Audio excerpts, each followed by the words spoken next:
Hello everyone, मैं आपको एक टॉपिक पढ़ाने जा रहा हूँ जिसका नाम एनल कैनाल है।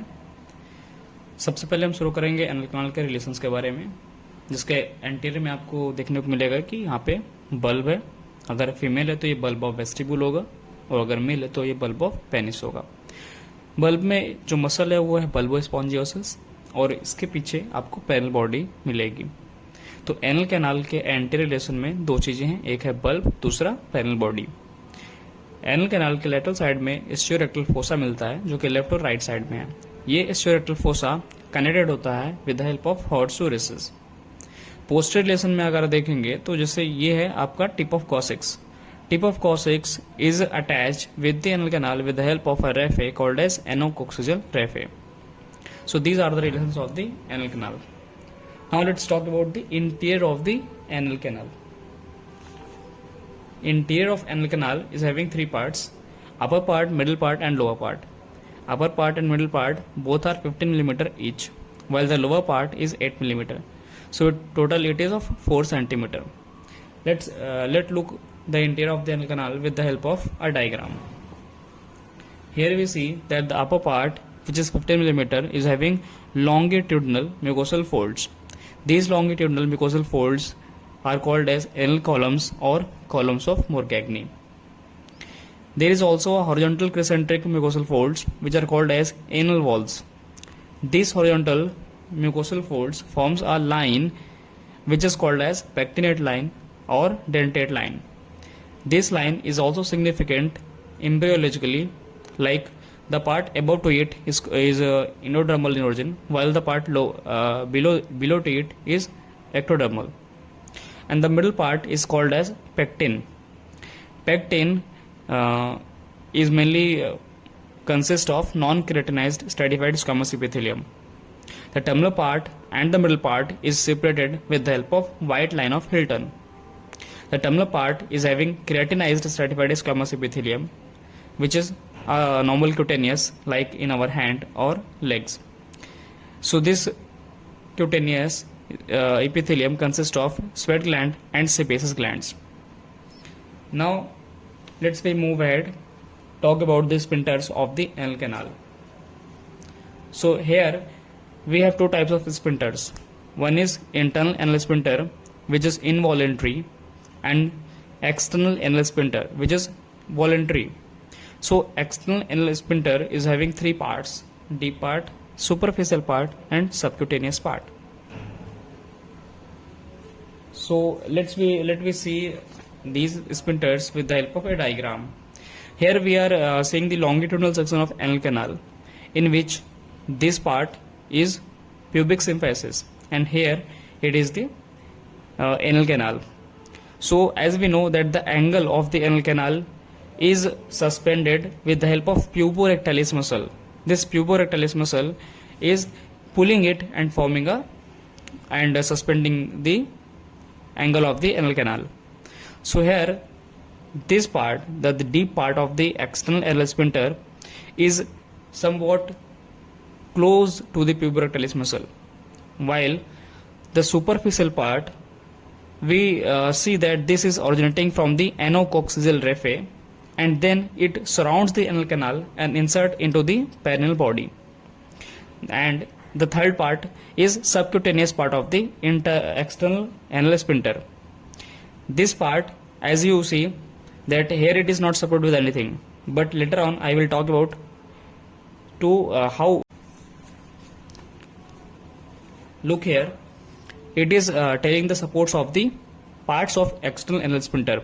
Like the deep part is supported with the help of puborectalis. The superficial part is supported with the help of anococcygil raphe and perineal body. Subcutaneous part is supported with the help of conjoint longitudinal cord, and this is made up of longitudinal muscle of rectum plus puborectalis. Let we understand it with the help of a diagram. Here, as you see in this diagram, you can see that this is the internal anal sphincter. Listen, one thing I want to explain you that the internal and external sphincter is not on the basis of above and below, but it is on the basis of internal and external. The most internal sphincter is the internal anal sphincter, while the external one will be called as external anal sphincter. Okay, so now look at this diagram. You will see that here this is called as the longitudinal muscle of rectum. Longitudinal muscle of rectum is proceeds further and form the longitudinal muscle of anal canal. And here there is the muscle of puborectalis. Puborectalis and longitudinal muscle of rectum combines and forms the conjoint longitudinal coat. Okay, so here it is the internal anal sphincter, and this is the conjoint longitudinal coat. Okay, and now you will see that this is the deep superficial and subcutaneous part of the external anal sphincter. Now we will talk about the branches that is given by the conjoint longitudinal coat. As you see that its one branch is extending towards the white line of Hilton. Another branch goes horizontally and forms the perianal fascia. Some of its branches come and enclose the subcutaneous part of the external anal sphincter, and these are called as septa, which provides support to it. Okay, let's move ahead. I want to explain about the anorctyl ring. Look, anorctyl ring is the structure which is formed by the circular muscles. You see in this diagram, if I talk about the circular muscles that surrounds to it is internal anal sphincter, conjoint internal anal sphincter, deep part of the external anal sphincter, and puborectalis muscle. So 1, 2 and 3. These three muscles are forming the anorctyl ring. So what is the significance of anorctyl ring? Look, this anorctyl ring is felt in per rectal examination, and injury of the anorctyl ring will cause rectal prolapse. So once again, anorctyl ring is formed by circular muscles, puborectalis, internal anal sphincter, and deep part of external anal sphincter. Okay, let's move ahead. Now we will talk about the sphincter innervations. As I told you that internal anal sphincter is involuntary, so it has the sympathetic innervation and parasympathetic innervation. Sympathetic innervation is responsible for contraction, that is, it helps in filling, while parasympathetic is causing relaxation, so it helps in impinging. Okay, external and impinging. Okay, external anal sphincter is voluntary, it has a voluntary control, and thus it supplies with inferior rectal nerve.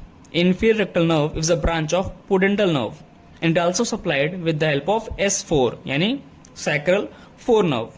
Okay,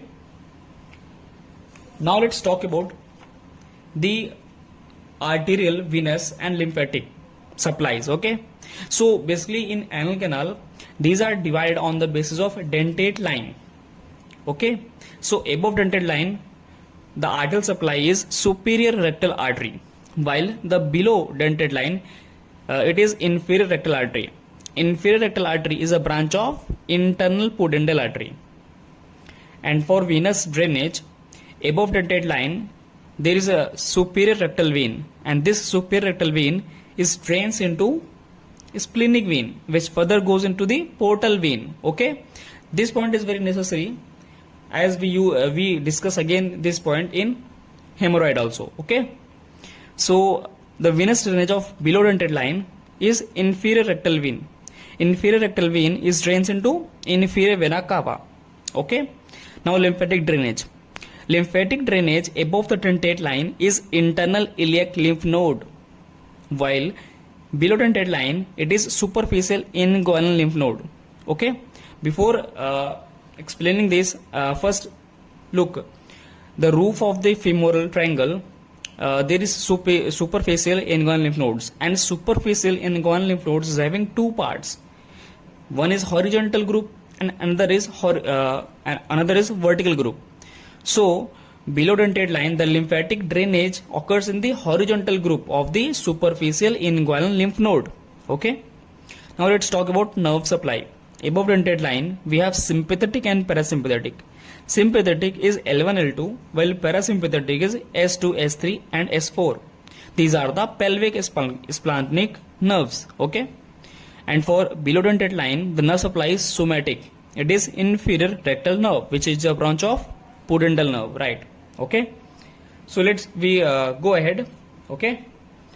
And now we will discuss the applied part of the anal canal, which is very important.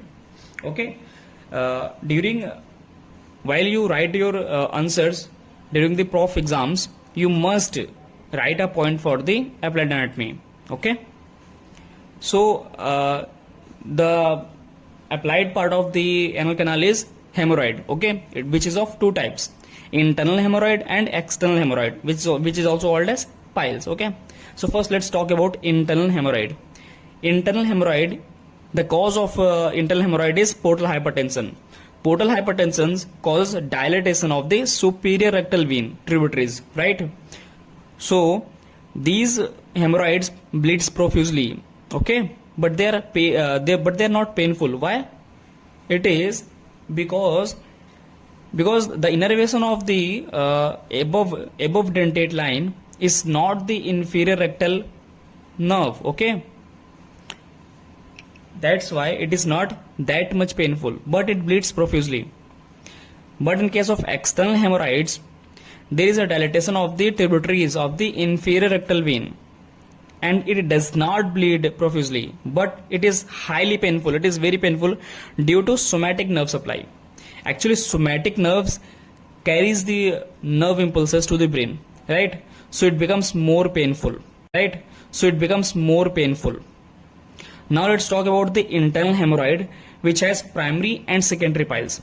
Okay, this we will understand with the help of diagram. So these are all internal hemorrhoids. So what happens if the tributary is dilated at an 11 o'clock, 3 o'clock or 7 o'clock position, then this is called as primary piles, while all the other side except these three sides will cause it secondary piles. Okay, so the pile which is present at 11 o'clock will be called as right anterior primary pile. Why? Because it is present on the anterior side and on the right side, while the pile which is present on the 3 o'clock, it will be called as left lateral primary pile, and similarly on the 7 o'clock it will be called as right posterior primary pile. So this is what I want to convey. Okay, I hope you have understand it, and thank you so much.